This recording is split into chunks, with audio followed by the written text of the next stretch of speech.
2026-এর পশ্চিমবঙ্গ বিধানসভা নির্বাচনকে সামনে রেখে মুর্শিদাবাদের ফারাক্কায় সুর চড়ালো কংগ্রেস। ফারাক্কা ব্লক কংগ্রেসের বর্ষিয়ান নেতা শেখ হেদায়েতুল্লাহ ইসলাম এক সাক্ষাৎকারে দাবি করছেন, রাহুল গান্ধী এবং অধীর রঞ্জন চৌধুরীর নেতৃত্বে সারা দেশের পাশাপাশি পশ্চিমবঙ্গেও কংগ্রেসের পক্ষে এক প্রবল জনজোয়ার তৈরি হয়েছে। তিনি বলেন, বর্তমানে বিজেপি ও তৃণমূলের যে নৈরাজ্য চলছে তা সাধারণ মানুষের নাভিশ্বাস তুলে দিয়েছে। এই অরাজকতা থেকে মুক্তি পেতে মানুষ এখন জাতীয় কংগ্রেসের দিকে ঝুঁকছে। একমাত্র কংগ্রেসই পারে দেশে শান্তি ও সাম্প্রদায়িক সম্প্রীতি ফিরিয়ে আনতে। মালদহের গনি খান চৌধুরীর পরিবারের রাজনৈতিক গুরুত্বের কথা উল্লেখ করে তিনি বলেন, খান চৌধুরী পরিবারের রক্তে কংগ্রেস রয়েছে। মৌসাম নূর ব্যক্তিগত কারণে অন্য দলে গেলেও তিনি আবার নিজের ঘরে অর্থাৎ কংগ্রেসে ফিরে এসেছেন। আমরা তাকে আন্তরিকভাবে স্বাগত জানাচ্ছি। উল্লেখ্য, সম্প্রতি মৌসাম নূরের কংগ্রেসে ফেরার জল্পনা ও ঘটনা প্রবাহ মালদা ও মুর্শিদাবাদ জেলায় কংগ্রেস কর্মীদের মধ্যে নতুন করে উদ্দীপনা সৃষ্টি করেছে। তিনি বিশ্বাস করেন, মুর্শিদাবাদ ও মালদহের মতো কংগ্রেসের শক্ত ঘাঁটিগুলিতে মানুষ এবার দৃঢ়ভাবে হাত চিহ্নের পাশে দাঁড়াবে। অন্যায়ের প্রতিবাদ ও বাংলার প্রকৃত উন্নয়নের স্বার্থে সাধারণ মানুষকে কংগ্রেসের হাত শক্ত করার আহ্বান জানান তিনি।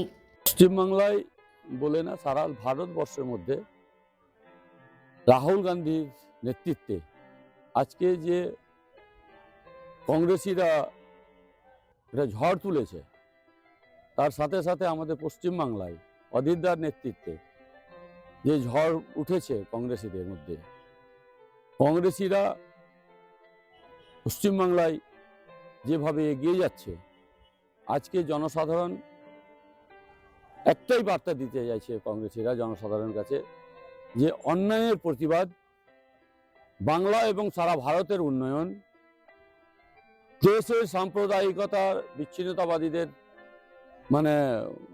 ধ্বংস করা একমাত্র যদি পারে তো জাতীয় কংগ্রেস করতে পারবে।